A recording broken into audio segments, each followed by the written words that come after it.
The cold wind whipped through the cracked windows of a tiny, run-down apartment where Sarah Mitchell lived with her 7-year-old son, Noah. The heater had broken weeks ago, and the landlord's promises to fix it had long since faded into empty words. Bills piled up on the kitchen table, and the eviction notice pinned to the fridge was a constant reminder of how fragile their world had become. Sarah worked too. Jobs, waitressing at a local diner by day and cleaning offices by night. But no matter how hard she tried, the money never stretched far enough. Noah's cough had worsened, and the doctor's words echoed in her mind. You need to get him out of that apartment. The mold is making him sick. Desperation drove Sarah to search for any way out. One evening, after Noah was asleep, she scrolled through online listings, hoping for a miracle. That's when she saw it. A lighthouse for sale. The price was shockingly low. Just $2,500. The listing was sparse, with a single photo showing a weather-beaten tower standing alone against a stormy sky, its paint peeling and windows boarded up. Who sells a lighthouse? Sarah whispered to herself, her fingers trembling as she clicked on the listing. The description was brief. Historic lighthouse, needs work, sold as is, cash only. No inspections, no guarantees. Sarah hesitated. She had barely enough for the down payment, let alone repairs. But the thought of Noah breathing fresh sea air, of a place with solid walls and no mold, was too tempting to ignore. She sent a message to the seller, her heart pounding. I'm interested. Can I see it? The next day, Sarah drove with Noah to the coastal town where the lighthouse stood. The road wound through dense forests and rocky cliffs until the lighthouse appeared, perched on a jagged promontory overlooking the restless ocean. The structure was imposing, even in its decay. The tower rose 60 feet into the sky, its light long extinguished. The keeper's cottage beside it sagged under years of neglect, windows shattered and roof sagging. The seller, an elderly man named Mr. Caldwell, met them at the gate. His eyes were sharp despite his age, and he spoke with a hint of regret. It's a burden, this place. Needs someone who cares. You sure you want it? Sarah nodded, swallowing her doubts. I want to give my son a home. The paperwork was quick. No inspections, no warranties. Just a handshake. And a promise. That night, Sarah and Noah slept in the lighthouse's main room, the sound of waves crashing against the rocks below lulling them to sleep. The air was salty and fresh, a stark contrast to the stale, damp apartment they'd left behind. But the next morning, as Sarah explored the lighthouse, she discovered something unexpected. Behind a loose panel in the wall, she found a small, dust-covered chest. Inside were old documents, yellowed photographs, and a leather-bound journal. The journal belonged to a man named Thomas Whitaker, the lighthouse's original keeper. His entries spoke of a hidden treasure, a fortune amassed through generations, concealed within the lighthouse to protect it from those who would steal it. Sarah's heart raced. Could this be real? Could this broken lighthouse hold a secret that would change their lives forever? Before she could investigate further, a knock came at the door. A woman in a sharp suit introduced herself as Claire Donovan, a lawyer representing a distant relative of the Whitaker family. She claimed the lighthouse and its contents were part of a contested inheritance. Sarah's world tilted. Suddenly,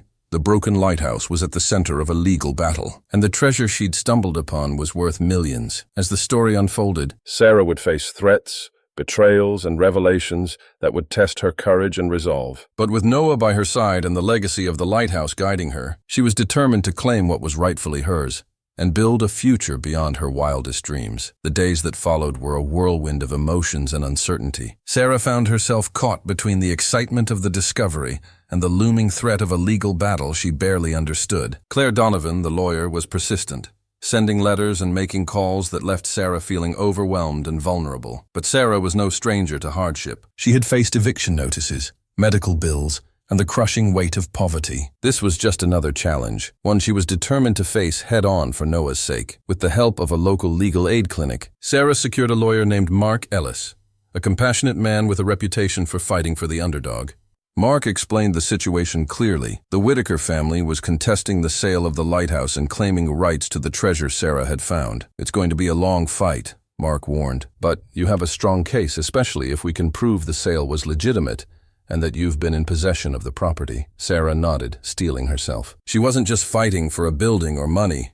She was fighting for a home, for security, for a future. Meanwhile, Sarah dove deeper into the journal she'd found. Thomas Whitaker's entries painted a vivid picture of life as a lighthouse keeper in the late 1800s. He wrote of storms weathered, ships guided safely to shore, and a secret legacy passed down through generations. One entry caught Sarah's eye. It described a hidden chamber beneath the lighthouse, accessible only through a mechanism activated by a unique key, one that Thomas had crafted himself. The key was said to be passed down to the rightful heir, along with instructions to protect the family's fortune. Sarah's mind raced. Could the key still exist? Could she be the heir Thomas wrote about? Her search led her to the lighthouse's basement, a dark, damp space filled with old equipment and cobwebs. She examined every nook and cranny, looking for signs of the hidden chamber. Days passed with no luck, but Sarah refused to give up. One evening, as she was about to leave, Noah called out from the stairs. "Mom, look what I found." He held up a rusty, ornate key, its metalwork intricate and worn by time. Sarah's heart skipped a beat. It matched the description in the journal perfectly. Together, they searched for the lock the key might open. After hours of trial and error, they discovered a concealed door behind a false wall in the basement. The key fit perfectly, and with a creak, the door swung open to reveal a small chamber filled with crates and chests. Inside, Sarah found artifacts that took her breath away. Gold coins, antique jewelry, paintings, and stacks of documents detailing the Whitaker family's business ventures and philanthropic efforts. The estimated value easily surpassed $150 million, but the treasure was more than wealth. It was a testament to a family's legacy, their sacrifices, and their secrets. As Sarah cataloged the contents, she felt a mix of awe and responsibility. This was no longer just about survival. It was about honoring a heritage she never knew she had. However, the discovery also intensified the legal battle. The Whitaker family's lawyers argued that the treasure was not included in the sale and demanded its return. The media caught wind of the dispute, turning Sarah's quiet life into a public spectacle. Amid the chaos, Sarah leaned on her community. Friends, neighbors, and even strangers offered support, donations, and encouragement. Noah's school organized fundraisers to help with legal fees, and local businesses displayed signs of solidarity. One afternoon, Sarah received a call from Claire Donovan, but this time the tone was different. "Miss Mitchell, I think we need to talk. There's more to this story than you realize." Sarah agreed to meet. Wary but curious, Claire revealed that the Whitaker family's claim was complicated by a long-standing feud with another powerful family, the Carters, who had their own designs on the lighthouse and its treasures. The Carters were known for their ruthless tactics and deep pockets. The plot thickened. Sarah was no longer just fighting one family, but caught in a web of historical rivalries, greed, and secrets that spanned generations. Determined to protect her family and the legacy she'd uncovered, Sarah and Mark began investigating the Carters. They uncovered evidence of intimidation, bribery, and attempts to manipulate local officials. The stakes were higher than ever. One night, Sarah awoke to the sound of glass breaking. Shadows moved outside the lighthouse. She grabbed Noah and hid in the secret chamber, clutching the journal and key. The intruders searched the house, but the hidden room remained undiscovered. After what felt like hours, they left, frustrated. The break-in was a stark reminder of the dangers Sarah faced. But it also steeled her resolve. With renewed determination, Sarah prepared for the upcoming court hearing that would decide the fate of the lighthouse and its treasures. She knew the road ahead would be difficult, but for the first time, she felt ready, because she wasn't just fighting for a building or money. She was fighting for her son, her family, and the legacy that had found her when she needed it most. The courtroom was packed, the air thick with anticipation.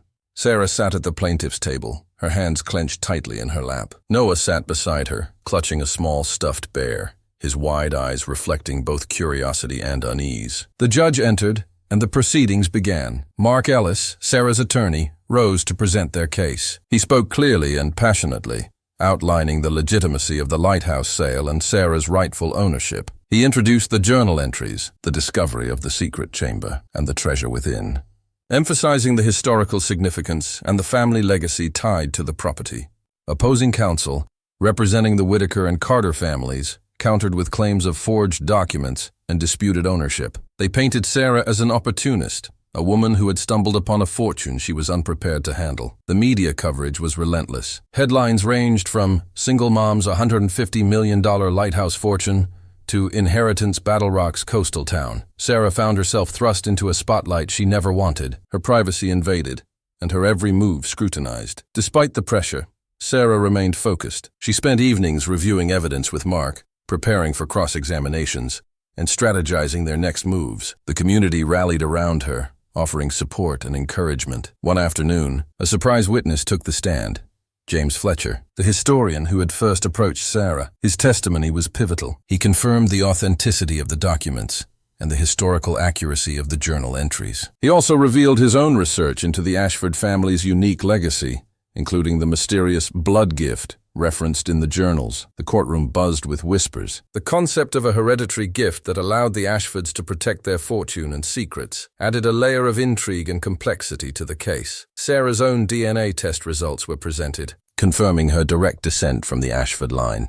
The defense attempted to discredit the findings, but the evidence was overwhelming. As the trial progressed, Sarah's relationship with Noah deepened. She found strength in his innocence and hope in his laughter. He became her anchor amid the storm. Outside the courtroom, tensions escalated. The Whitaker and Carter families intensified their efforts to sway public opinion and pressure local officials. Sarah received anonymous threats, and her home was vandalized.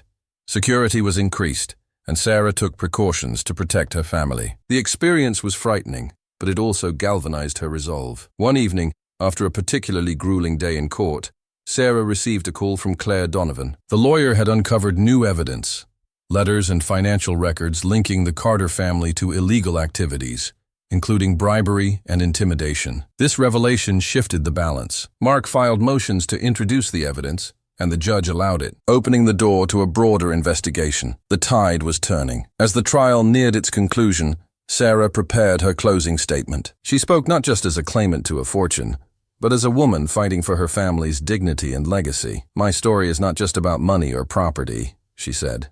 "It's about the strength to rise above hardship, the courage to claim what is rightfully mine, and the hope to build a better future for my son." The courtroom was silent, the weight of her words settling over everyone present. Days later, the judge delivered the verdict. Sarah was declared the rightful owner of the lighthouse and its treasures.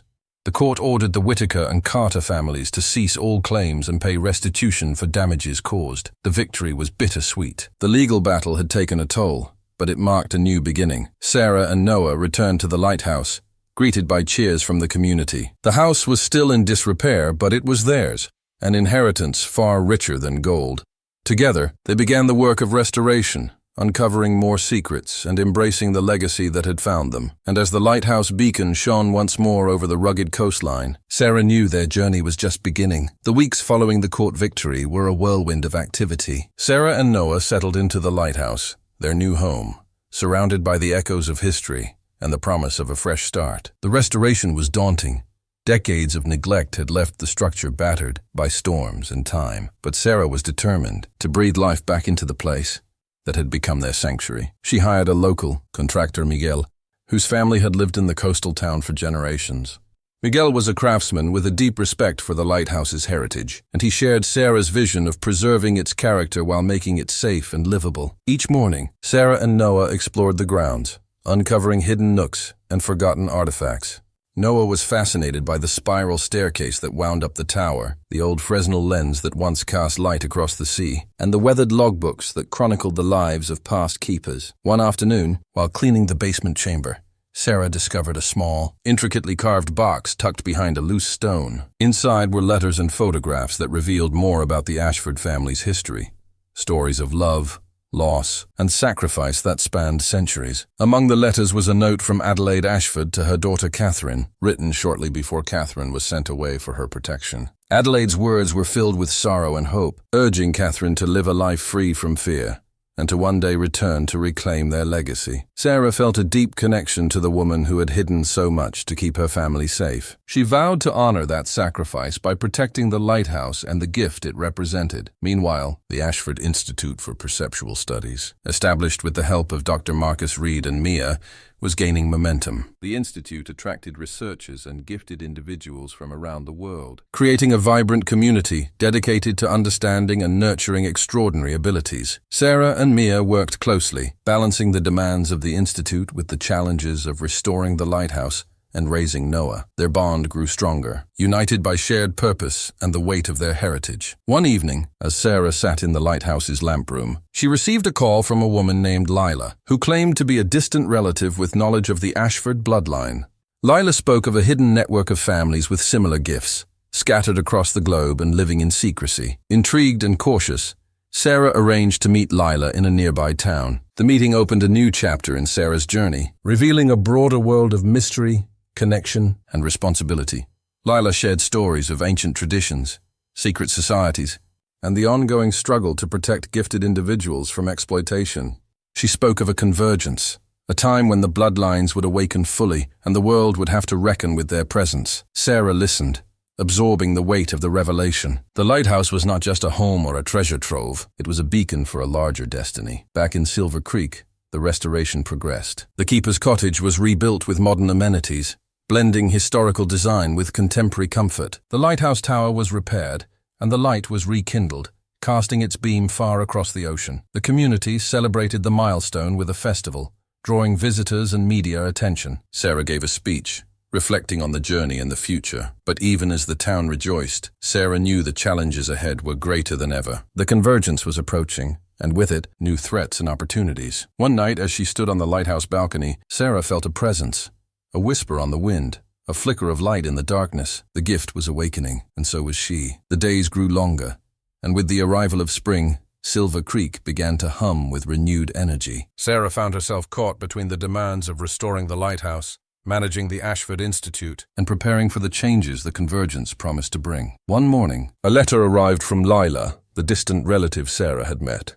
It contained an invitation to a gathering of gifted families, an event shrouded in secrecy, held in a remote location far from prying eyes. The purpose was to share knowledge, strengthen bonds, and prepare for the coming awakening. Sarah wrestled with the decision. Accepting the invitation meant stepping into a world she barely understood, exposing herself and Noah to unknown risks. But it also offered the chance to learn, to connect, and to protect her family's legacy. After discussing it with Mia and Michael, Sarah decided to go. She arranged for trusted friends to watch over Noah and set off with a mixture of apprehension and hope. The journey took her to a secluded estate nestled in the mountains, where families with extraordinary gifts had gathered for generations. The atmosphere was both welcoming and charged with anticipation. Sarah met people who could manipulate light, hear distant whispers, or sense emotions with uncanny clarity. Each shared stories of struggle and survival, of hiding in plain sight and guarding secrets that could change the world. Among them was a woman named Elena, whose family had preserved ancient knowledge of the blood gift's origins.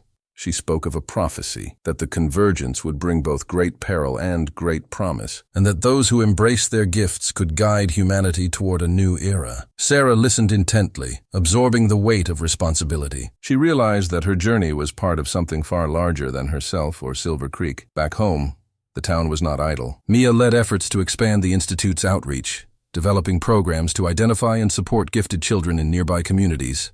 The goal was to create a network of safe havens, places where the gifted could learn and grow without fear. Meanwhile, Michael worked on decoding the ancient symbols found in the lighthouse's hidden chambers. His analytical mind uncovered patterns that suggested the Ashford gift was linked to celestial events, alignments of stars and planets that influenced the strength and manifestation of abilities. The convergence approached, signs became more frequent. Sarah experienced vivid dreams of ancestors guiding her, visions of light and shadow intertwined.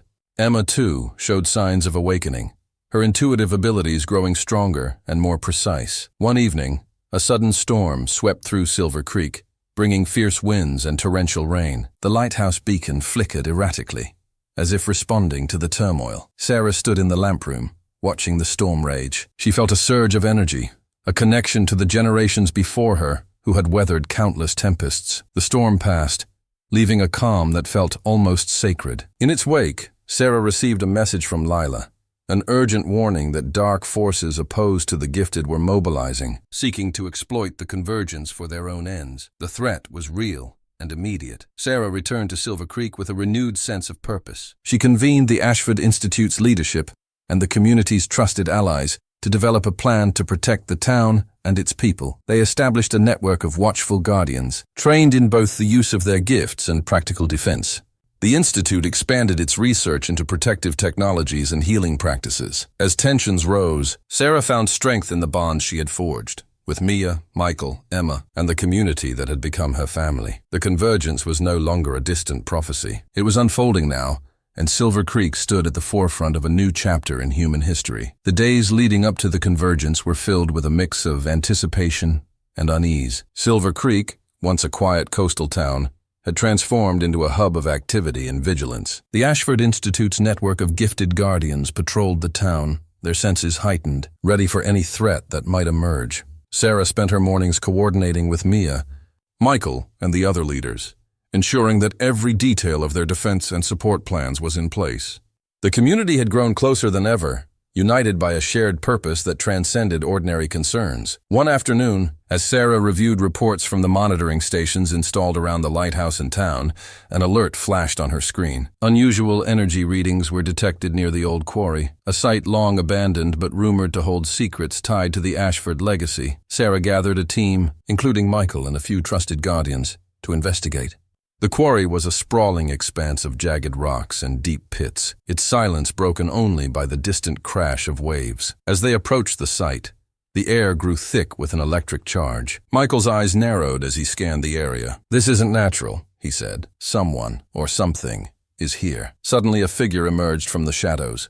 A man cloaked in dark clothing, his eyes glowing faintly with an unnatural light. He introduced himself as Victor Crane, a member of a secretive organization known as the Veil, dedicated to hunting and controlling gifted individuals. Victor's presence confirmed Sarah's worst fears. The Convergence had attracted dangerous enemies who sought to exploit the Ashford gift and others like it. A tense standoff ensued. Victor warned Sarah that resistance was futile, and that the Veil's reach extended far beyond Silver Creek. He offered a chilling ultimatum: surrender the lighthouse and the Ashford legacy, or face consequences that would destroy everything she held dear. Sarah stood firm. "You underestimate the strength of this community and the power of the gift." The confrontation ended with Victor retreating, but not before vowing to return with reinforcements. Back in town, Sarah shared the encounter with the Ashford Institute and the Guardians.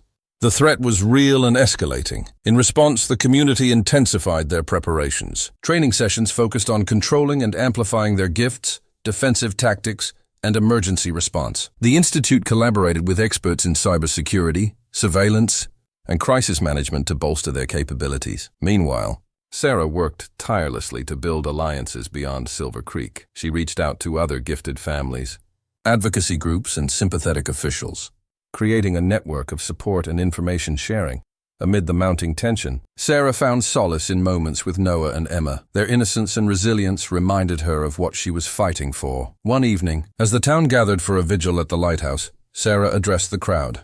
Her voice was steady, filled with resolve. "We stand at a crossroads. The Convergence is upon us, and with it comes both challenge and opportunity. But we are not alone. Together, we will protect our legacy, our families, and our future." The crowd responded with a chorus of voices, a powerful affirmation of unity. As night fell, the lighthouse beacon shone brighter than ever, a symbol of hope and defiance against the encroaching darkness the final battle for. Silver Creek's soul was about to begin. The night air was thick with tension as Silver Creek braced for the confrontation that everyone had feared. The Veil's presence was no longer a distant threat. It was a looming shadow over the town. Sarah stood at the lighthouse's base, surrounded by the Ashford Institute's guardians, their faces illuminated by the flickering light of lanterns and the steady beam from the tower above. Mia moved among the group, offering words of encouragement and checking equipment. Michael was stationed near the communications hub, monitoring signals and coordinating with allies beyond the town's borders. Sarah's heart pounded, not from fear, but from the weight of responsibility. Suddenly, the silence was shattered by the distant roar of engines. Vehicles approached along the winding coastal road, headlights cutting through the darkness. The Veil had arrived. The first wave of operatives disembarked, moving with precision and purpose. They were armed, their faces obscured by masks, their movements coordinated. But Silver Creek was ready. The Guardians took their positions, using their gifts to anticipate and counter the intruders' moves. Some manipulated light and shadow to create illusions. Others used heightened senses to detect hidden threats. The battle was as much about strategy and willpower as it was about physical confrontation. Sarah found herself face to face with Victor Crane. His eyes glowed with a cold intensity as he advanced. "You cannot win, Ashford," he hissed. "The gift belongs to us."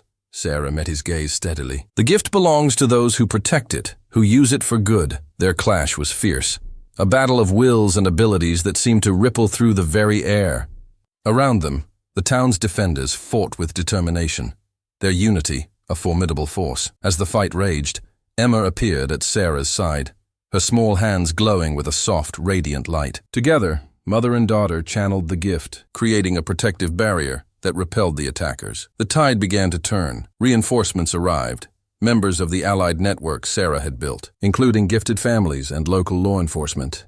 The Veil's operatives, overwhelmed and outmatched, retreated into the night. The aftermath was a mixture of relief and resolve. Silver Creek had defended its home, but the battle was far from over. In the days that followed, the town worked to heal and rebuild.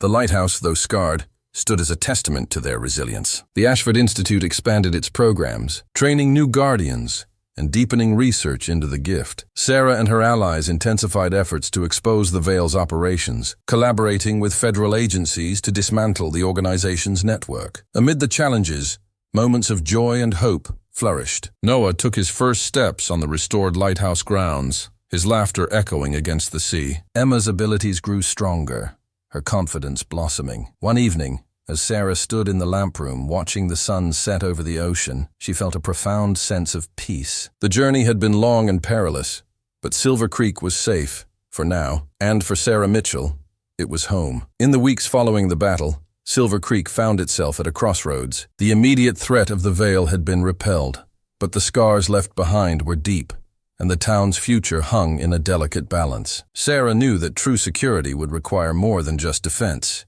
It demanded transformation. One morning, a letter arrived from an unexpected source, the National Archives. They had received a donation from an anonymous benefactor, an extensive collection of Ashford family documents, artifacts, and personal effects, many of which had been thought lost to time. The collection promised to shed new light on the family's history and the origins of their unique gift. Sarah and Mia traveled to the archives to examine the materials. Among the items were detailed journals, letters, and even early scientific notes that suggested the Ashfords had been involved in pioneering research on human perception and cognition long before such fields were formally recognized. The discovery opened new avenues for the Ashford Institute's research. Collaborations with neuroscientists, geneticists, and historians blossomed, positioning Silver Creek as a global center for the study of extraordinary human abilities. Meanwhile, the town faced a new challenge, the arrival of a charismatic entrepreneur named Lucas Gray. He proposed building a state-of-the-art wellness retreat on the outskirts of Silver Creek, promising to attract tourists and boost the local economy. At first, the proposal was met with enthusiasm. The retreat would offer jobs, improve infrastructure, and bring new visitors to the town. But as plans unfolded, concerns emerged about environmental impact, cultural sensitivity, and the potential commercialization of Silver Creek's unique heritage. Sarah organized a series of community forums to discuss the project. Lucas was invited to present his vision and answer questions. The dialogues were candid and sometimes contentious, reflecting the community's desire to balance opportunity with preservation. After months of negotiation, a compromise was reached. The retreat would incorporate sustainable design, support local businesses, and include educational programs about Silver Creek's history and the Ashford legacy. Lucas agreed to fund scholarships for local youth and contribute to the Ashford Institute. The project broke ground amid mixed feelings, but with cautious optimism. At the same time, Sarah received troubling news from the Ashford Institute's research team.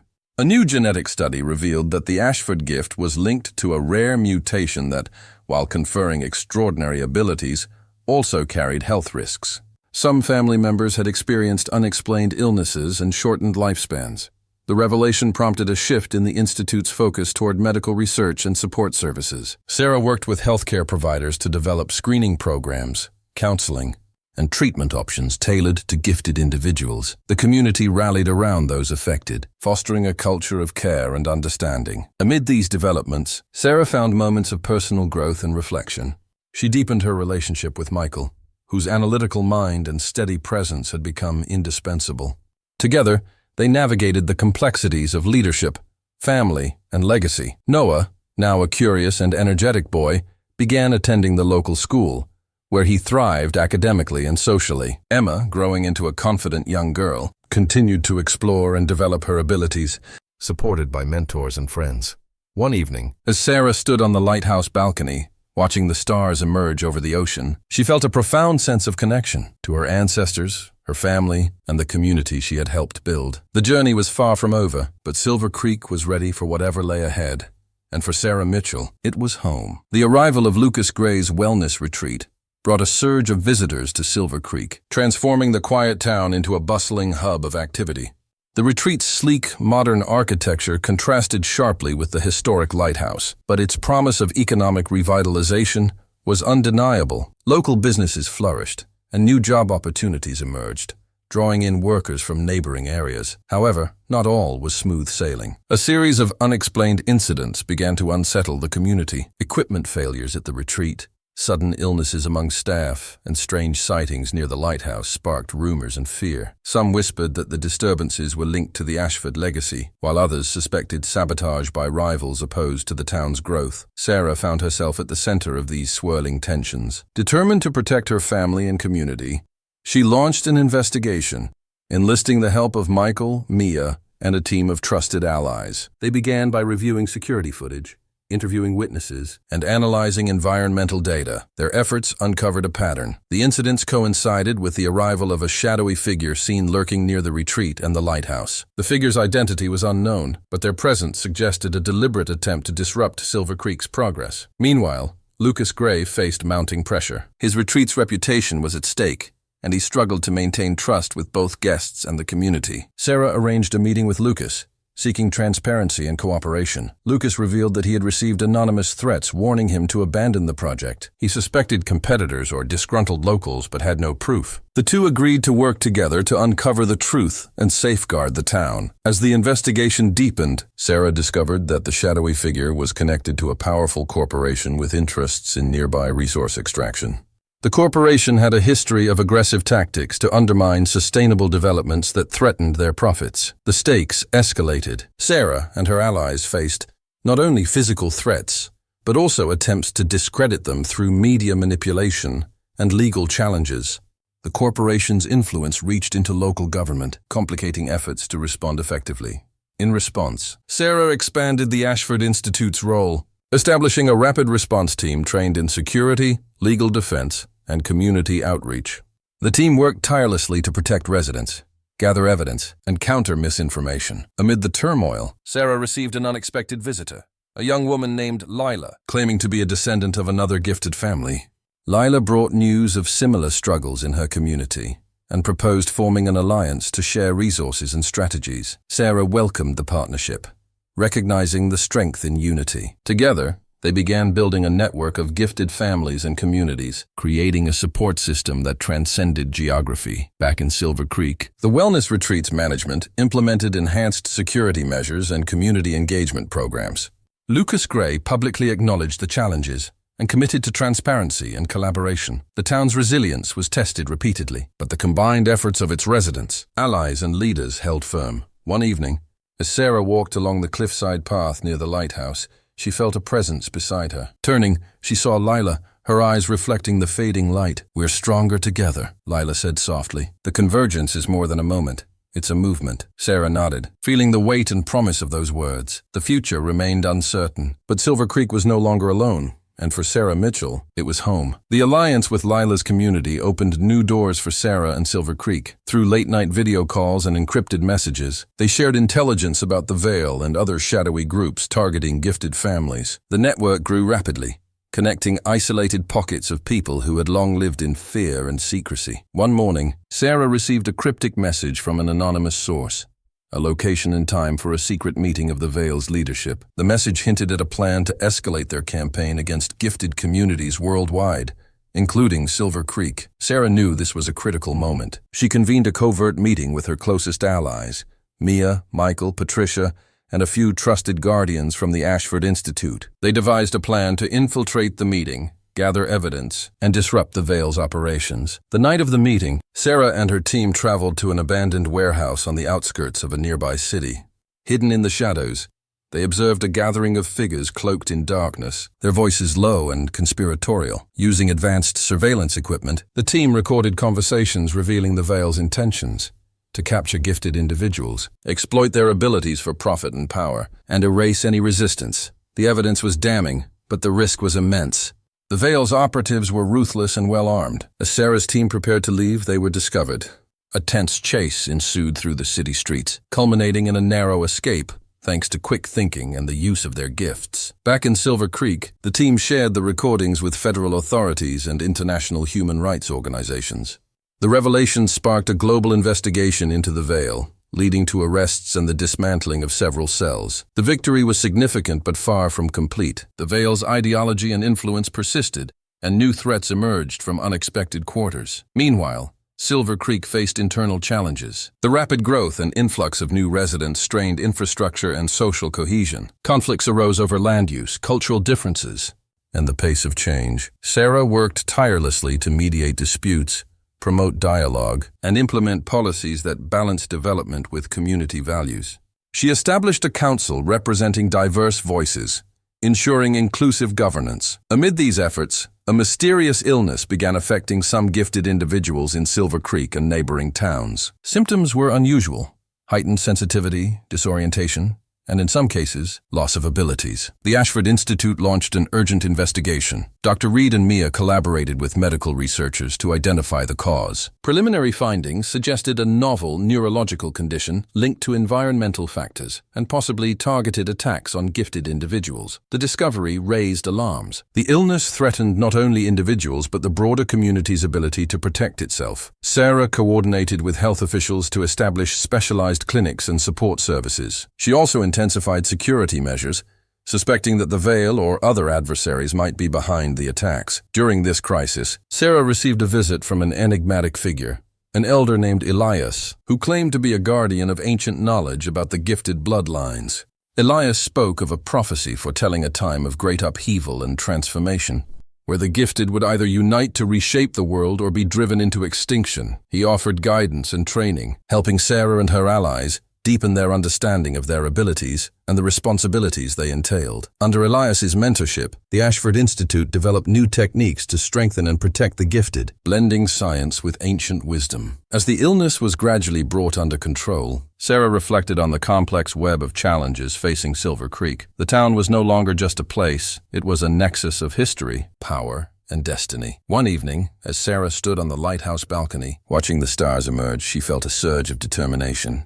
The path ahead was uncertain and fraught with danger, but she was ready to face it, because the legacy she had inherited was not just about treasure or gifts. It was about forging a future where those gifts could thrive in peace.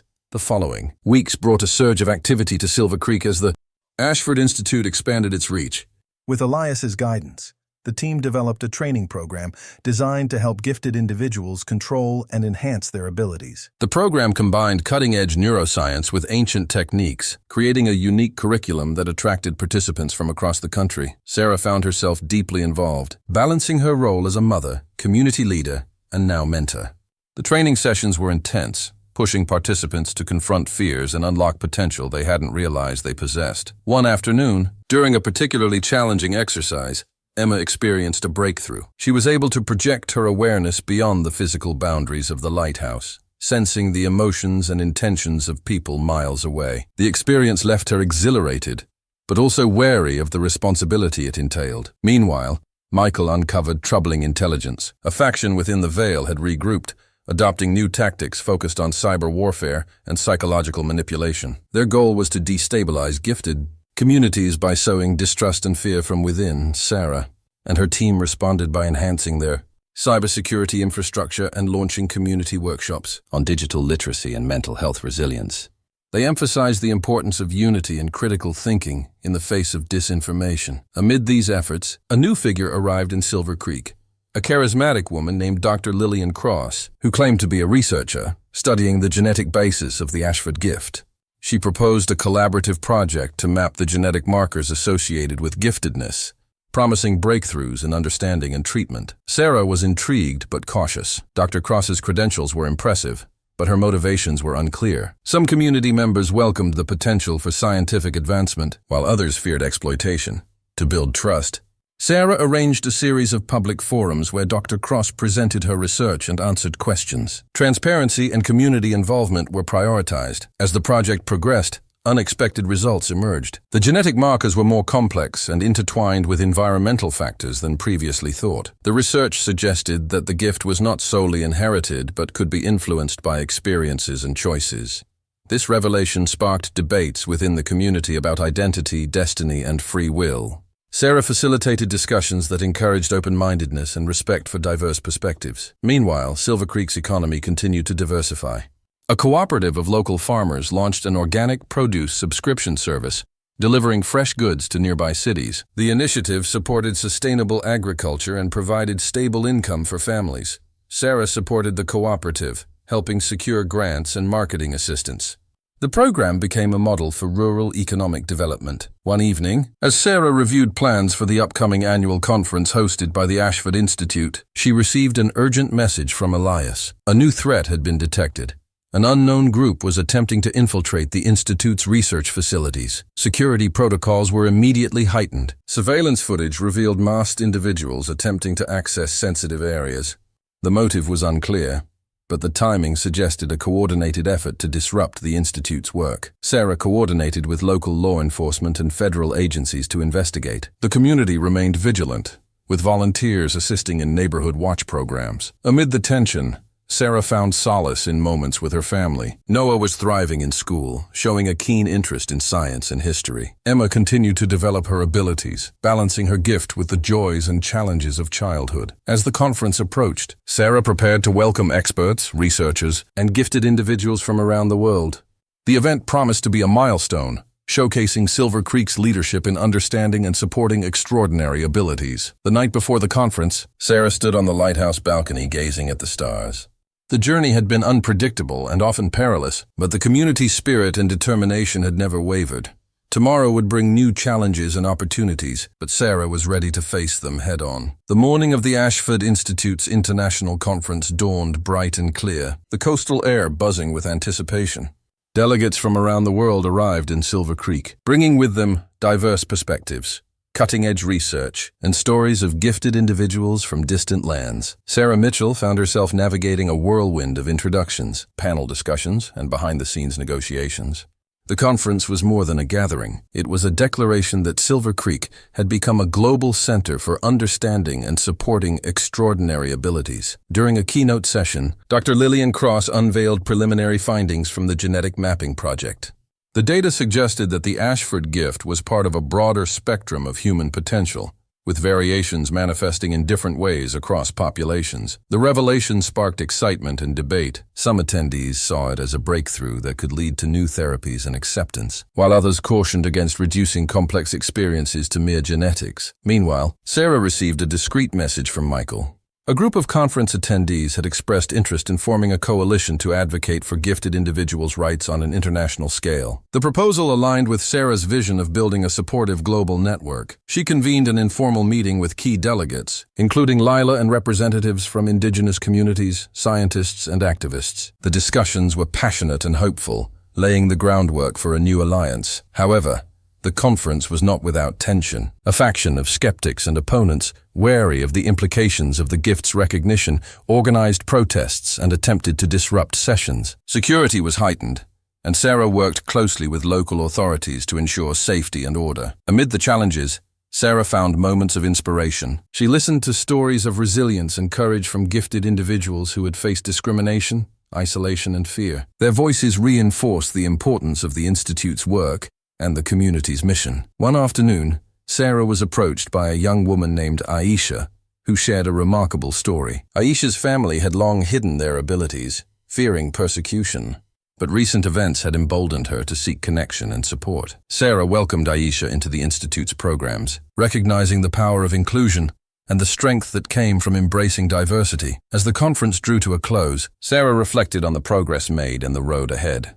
The alliance formed promised to amplify their voices and influence policy, but the work of education, advocacy, and healing was ongoing. Back in Silver Creek, the town was preparing for a new challenge. A proposal to build a large data center near the Lighthouse had resurfaced, reigniting debates about development, environmental impact, and community values. Sarah organized a series of forums to facilitate dialogue, ensuring that all perspectives were heard. The discussions were complex, reflecting the town's evolving identity and priorities. After months of negotiation, a compromise was reached. The data center would incorporate renewable energy, provide community benefits, and adhere to strict environmental standards. The decision marked a milestone in Silver Creek's approach to growth, balancing opportunity with responsibility. As autumn settled over the town, Sarah received news that Jamie had been accepted into a prestigious graduate program in environmental law. The family celebrated the achievement, proud of the young man who had grown alongside Silver Creek's transformation. One evening, as Sarah walked along the cliffside path, she felt a sense of calm and purpose. The journey had been unpredictable, filled with challenges and triumphs. But the community's spirit and determination had never faltered. The lighthouse stood tall against the twilight sky, A beacon not just for ships, but for all who sought hope, belonging, and the courage to embrace their true selves. The crisp air of early winter brought an unexpected visitor to Silver Creek, a man named Elias Gray, claiming to be a historian and archivist with a deep interest in the Ashford family legacy. He arrived with a weathered leather satchel filled with old maps, letters, and artifacts that had been passed down through generations of his own family, intertwined with the Ashfords in ways Sarah had never imagined. Elias's arrival sparked curiosity and cautious excitement. He spoke of a hidden network of families connected by the gift, scattered across the globe, each guarding secrets and knowledge that could reshape humanity's understanding of perception and reality. Sarah invited Elias to the Ashford Institute, where he shared his findings with Mia, Michael, and the research team. Among the artifacts was a map detailing ancient ley lines converging near Silver Creek, suggesting the lighthouse's location was no accident, but part of a larger, mystical design. The team began exploring the implications, combining Elias's historical knowledge with their scientific research. The idea that Silver Creek sat at a nexus of energy and history added a new dimension to their work. Meanwhile, tensions simmered beneath the surface of the town's progress. A faction of residents, wary of rapid change and the influx of outsiders, began organizing opposition to some of the Institute's initiatives. They feared loss of privacy, cultural dilution, and the unknown consequences of embracing the gift openly. Sarah recognized the need to bridge divides. She launched a series of community dialogues focused on listening, education, and finding common ground.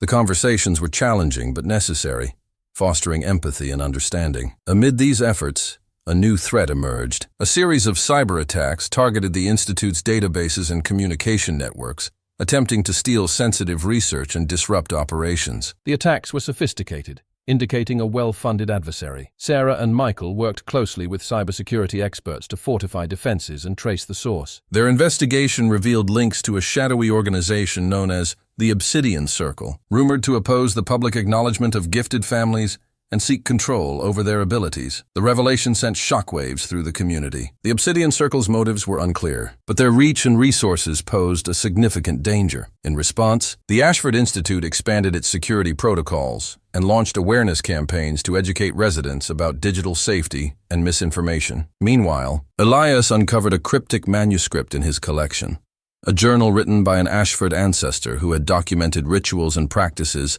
designed to protect and enhance the gift. The manuscript hinted at a hidden chamber beneath the lighthouse, accessible only during specific celestial alignments. Intrigued, Sarah, Mia, and Elias planned an expedition to explore the lighthouse's depths during the upcoming solstice, hoping to unlock new secrets. As the solstice approached, preparations intensified.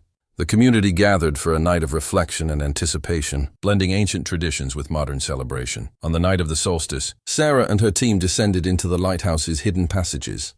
Guided by the manuscript's instructions and the alignment of stars, they discovered a concealed chamber filled with artifacts, symbols, and a crystalline structure pulsating with light. The chamber seemed to resonate with their presence, amplifying their abilities and revealing visions of the past and future.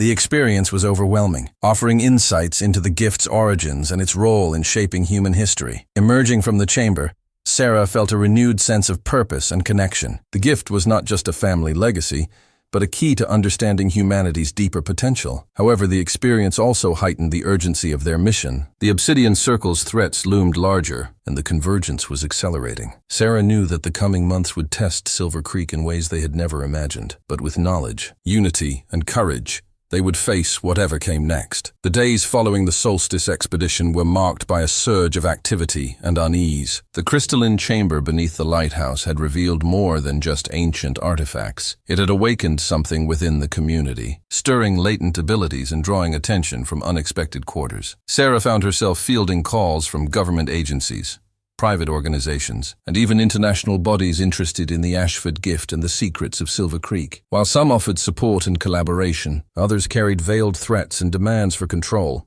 Amid this growing pressure, a new figure arrived in town, Dr. Victor Hale, a charismatic but enigmatic scientist claiming to specialize in genetic research related to extraordinary human abilities.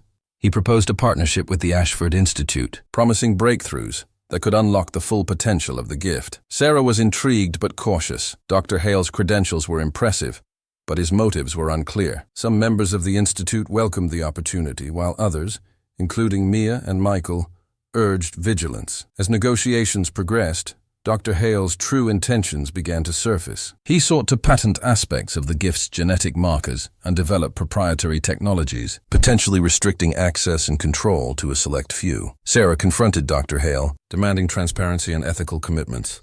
The confrontation escalated, revealing a clash between profit-driven science and community-centered stewardship. Meanwhile, the Obsidian Circle intensified its efforts. Cyber attacks grew more frequent and sophisticated, targeting not only the Institute, but also local infrastructure. Misinformation campaigns sought to sow distrust among residents, exploiting fears and divisions. Sarah and her team responded by strengthening cybersecurity, launching public education initiatives, and fostering community resilience. They worked tirelessly to counteract the Circle's influence and protect Silver Creek's autonomy. Amid these challenges, Sarah received a cryptic message from Elias Gray. He had uncovered references to a hidden artifact known as the Heart of the Lighthouse, said to possess immense power tied to the Ashford bloodline. The artifact's location was a mystery, but legend suggested it could tip the balance in the ongoing struggle. Driven by urgency, Sarah, Mia, Michael, and Elias embarked on a quest to locate the heart. Their search led them through forgotten tunnels, ancient manuscripts, and coded messages left by Nathaniel Ashford himself. The journey tested their resolve and trust, revealing hidden facets of their abilities and deepening their bonds. As they neared the artifact's resting place, they encountered traps and puzzles designed to protect it from unworthy hands. The challenges required not only intellect but also the unique gifts each possessed. Finally, they reached a chamber where the heart of the lighthouse rested, a crystalline core pulsating with energy, resonating with the bloodline's power. Touching the artifact, Sarah felt a surge of clarity and strength.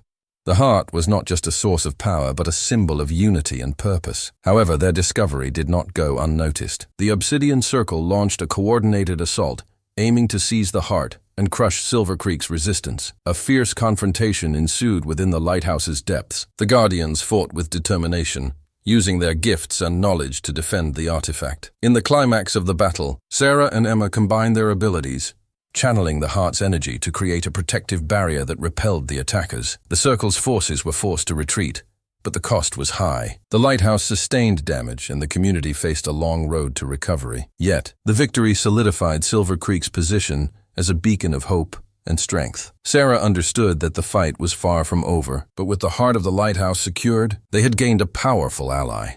The future remained uncertain, but Silver Creek was ready to face it together. In the aftermath of the battle to protect the heart of the lighthouse, Silver Creek faced a new reality. The damage to the lighthouse was extensive, and the community was stretched thin from the ongoing conflicts. Yet amidst the rubble, a sense of determination took hold, one that would drive the town into uncharted territory. Sarah convened a council meeting to discuss the next steps. The Ashford Institute proposed a bold plan to transform Silver Creek into a sanctuary and training ground for gifted individuals worldwide. The idea was to create a place where those with extraordinary abilities could learn to control and harness their gifts safely, away from the dangers of exploitation. The proposal sparked debate. Some residents worried about the influx of outsiders and the strain on resources.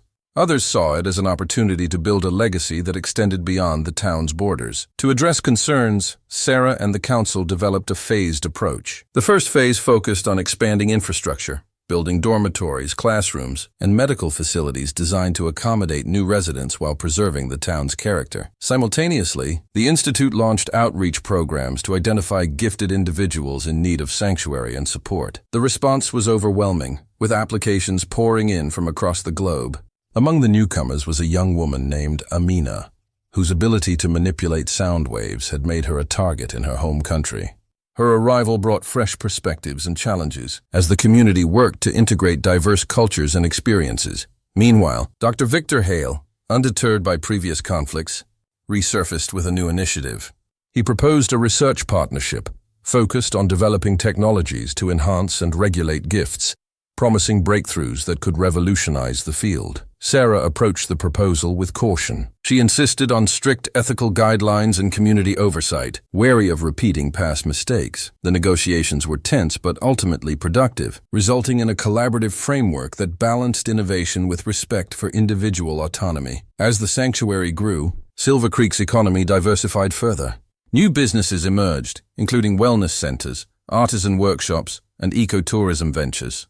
The town became a destination not only for gifted individuals, but also for those seeking connection and healing. However, the expansion attracted attention from powerful adversaries. The Obsidian Circle, though weakened, had regrouped and formed alliances with other groups opposed to the public acknowledgement of gifted families. Sarah and her allies faced a new wave of threats: cyber attacks, misinformation campaigns, and attempts to infiltrate the sanctuary. In response, the Ashford Institute developed advanced security protocols, combining technology with the unique abilities of its residents. Training programs emphasized vigilance, cooperation, and resilience. Amid these challenges, Sarah found unexpected support from a government task force dedicated to protecting vulnerable communities. The partnership brought resources and legitimacy, strengthening Silver Creek's defenses. One day, while exploring the Lighthouse's archives, Mia discovered a hidden compartment containing a series of encrypted letters. Decoding them revealed a secret society formed centuries ago by gifted families to safeguard their knowledge and protect their members. The society, known as the Luminaries, had operated in the shadows, guiding the course of history through subtle influence and protection. Sarah and Mia realized that Silver Creek was not just a sanctuary, but a key node in this ancient network. They reached out to contacts within the Luminaries, forging alliances that expanded their reach and resources. As winter approached, Silver Creek prepared for its most ambitious event yet, a global summit of gifted families and allies. The summit aimed to foster collaboration, share knowledge, and develop strategies to confront emerging threats. Delegates arrived from every continent, bringing diverse gifts, cultures, and experiences. The town buzzed with excitement and anticipation. During the summit, Sarah delivered a keynote address emphasizing unity, responsibility, and the power of collective action. The event marked a turning point, solidifying Silver Creek's role as a leader in the global community of gifted individuals. Yet, beneath the surface, new mysteries emerged: ancient symbols, unexplained phenomena, and whispers of a convergence that would reshape the world. Sarah knew that the journey was far from over, and the true test of their legacy was yet to come. The night sky over Silver Creek was unusually still, the stars sharp and cold above the lighthouse that had stood sentinel for centuries. Inside the Ashford Institute, the air buzzed with tension and anticipation. Sarah Mitchell stood at the center of a room filled with the world's most gifted individuals, members of the Luminaries, allies from distant lands, and the town's own guardians. The convergence was no longer a distant prophecy. It was here. Dr. Marcus Reed, now director of the Institute, addressed the assembly. Tonight, we face the greatest threat our community has ever known. The Obsidian Circle has mobilized its forces. Their goal, to seize the heart of the lighthouse and control the gift for their own dark purposes. Sarah's gaze swept the room. Faces young and old, each carrying the weight of their own gifts and burdens. Among them was Mia, her eyes fierce with determination, Michael calm and calculating, and Emma, whose light pulsed softly, a beacon of hope. Suddenly, the room's lights flickered. The microgrid sensors detected an intrusion, cyber attacks aimed at crippling their defenses. Outside, the first wave of Obsidian operatives moved through the shadows, their intent clear. Sarah's voice rang out, steady and commanding. This is our home, our legacy. We will not let it fall. The battle erupted on multiple fronts. In the streets of Silver Creek, gifted guardians used their abilities to shield residents and disrupt enemy movements. Light manipulators cloaked neighborhoods in illusions, while others used heightened senses to detect threats before they arrived. Inside the Institute, cyber specialists fought a digital war, countering the Obsidian Circle's relentless hacking attempts. Michael coordinated the defense, his mind racing through algorithms and countermeasures. Meanwhile, Sarah led a team to the lighthouse, where the heart pulsed with energy. The Obsidian Circle's elite forces were already there, attempting to breach the ancient protections. As Sarah and her allies approached, the lighthouse itself seemed to respond. Walls shifted, secret passages opened, and the very stones hummed with power. The Bloodlocks recognized the Ashford lineage, granting them access denied to others. Inside the tower, a fierce confrontation unfolded. Sarah faced Victor Crane, the Obsidian leader, whose eyes burned with cold ambition. You think you can stop what's coming? He sneered. The gift belongs to those strong enough to wield it. Sarah met his gaze. The gift belongs to those who protect it, who use it to heal, not harm. Their battle was a clash of wills and powers, light against shadow, hope against greed. Around them, the Lighthouse's mechanisms activated, amplifying the Ashford bloodline's strength. Outside, Emma stood with the gathered gifted, her light growing brighter, weaving a protective barrier that held back the enemy's advance. Mia and the luminaries coordinated strikes, disrupting the Obsidian's command and communications. The tide began to turn. In a final, desperate move, Victor unleashed a surge of dark energy aimed at the heart. Sarah, drawing on generations of Ashford's strength, channeled the Lighthouse's power, meeting the attack with a radiant force that shattered the darkness. The explosion of light filled the tower, blinding and pure. When it faded, the Obsidian Circle's forces were defeated, their leader vanquished. The battle was won, but the cost was great. The Lighthouse bore scars, and the community mourned losses. Yet, the victory secured a future where the gift could flourish in safety and freedom. In the days that followed, Silver Creek began healing. The Ashford Institute expanded its mission, fostering understanding and acceptance worldwide. Sarah stood once more in the lamp room, the beacon shining steady and strong. The convergence had passed, but its legacy endured. The gift was no longer a secret burden, but a shared light guiding generations to come.